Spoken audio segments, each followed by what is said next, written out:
Ladies and gentlemen, breaking scenes are unfolding across Iraq tonight. From Baghdad to Basra, from Najaf to Mosul, ordinary citizens are taking to the streets. Not for politics, not for ideology, but for survival. The weakening Iraqi dinar has triggered a surge in food prices, fuel costs, and daily essentials, and for many families, the pressure has become unbearable. On the sidewalks of Baghdad, shopkeepers say they've never seen such volatility. Just weeks ago, a bag of rice cost far less. Today, it is nearly double. Families who once bought cooking oil by the liter are now forced to cut back, stretching every dinar to feed their children. The voices of frustration echo in the bazaars, where customers argue with sellers, not because of greed, but because both sides are trapped in an economy where money loses value faster than people can earn it. The spark of these protests is simple. The dinar continues to weaken against the US dollar. While the central bank sets an official exchange rate, the reality on the street is very different. In the parallel market, where most Iraqis get their dollars, the rate has surged far above official levels. That means importers pay more, traders pay more, and in the end, the people pay more. The government insists it is taking measures to stabilize the currency, but in the eyes of citizens struggling to afford bread, medicine, and fuel, those promises ring hollow. And so, the protests grow. In Tahrir Square, chants of economic justice replace the political slogans of years past. In Basra, workers demand fair wages that can keep up with inflation. In Erbil, youth march with placards reading, "Dinar or dollar, we need stability." These are not isolated demonstrations. They are connected by the same daily pain. The protesters are not just angry, they are afraid. Afraid that their salaries will no longer cover the basics. Afraid that savings set aside in dinars will lose value overnight. Afraid that the future of their children will be crushed under a currency that grows weaker by the day. And as we watch these events unfold, the question becomes urgent. How will the government respond? Will it listen to the voices in the streets? Or will it tighten its grip with new financial measures and promises of stability? What we know tonight is this: Iraq's economic crisis is no longer confined to banks, traders, and officials. It has spilled into the streets, where frustration burns hotter than ever. The weakening dinar has turned into a human story, a story of families struggling to survive, and a story of citizens demanding answers. Ladies and gentlemen, let us go beyond the noise of the streets and look deeper into why these protests matter, and what they reveal about Iraq's fragile economy. When a currency weakens, the first signs appear quietly.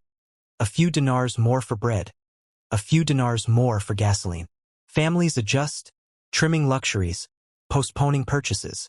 But when that weakness accelerates, when the dollar outpaces the dinar week after week, those adjustments are no longer enough.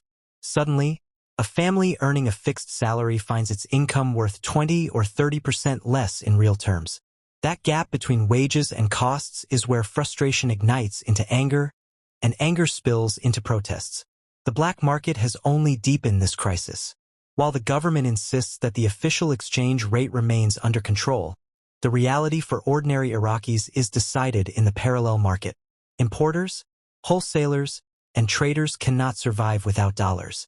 And when those dollars are scarce, or when access is restricted, they pay higher rates, and the burden flows down to the consumer. This is why the protests are not abstract. They are not about monetary theory. They are about bread, rice, cooking oil, sugar, and medicine. The essentials of life have become battlegrounds between policy and survival. But beyond the economic mechanics, there is a political undercurrent. For many protesters, this crisis feels like a symbol of something larger, a government unable to protect its people from hardship. In Tahrir Square, chants demand not only cheaper food, but also accountability. In Basra, demonstrators recall years of promises about reform and stability, yet see no change. The weakening dinar is not the sole cause of anger, but it is the spark that has reignited old frustrations about corruption, inefficiency, and broken trust. And what of the government? Inside the central bank, emergency meetings are underway. Officials weigh interventions, selling more dollars into the market, tightening import licenses, or even introducing new currency controls. But each measure carries risks.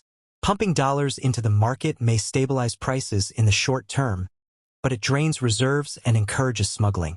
Tighter controls may conserve resources, but they drive more Iraqis into the black market. Every solution has a shadow, and in that shadow, unrest grows. The business community is equally unsettled.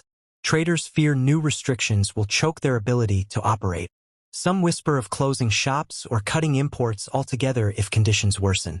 Meanwhile, small shopkeepers in Baghdad and Basra plead for stability, saying they cannot explain to their customers why prices rise every day. Confidence, once broken, is hard to rebuild. And in Iraq today, confidence in the dinar is slipping faster than ever. Yet, amid this turmoil, some analysts suggest another possibility. Could the government be preparing for something bigger? By cutting money supply, restricting dollar flows, and watching public reaction, is Iraq quietly laying the groundwork for a dinar revaluation in the future? Some call it speculation. Others see it as strategy. But for the protesters in the streets, those theories mean little. They need relief now, not promises of tomorrow. Let us also not forget the human face of this crisis. Behind every protest is a father trying to buy school supplies for his children, a mother standing in line for subsidized food, a young graduate unable to find work because businesses cannot afford to hire.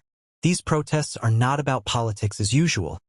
They are about dignity, survival, and the basic right to live without fear of hunger or poverty. And so, the streets remain restless. Will the government crack down, silencing the protests in the name of order?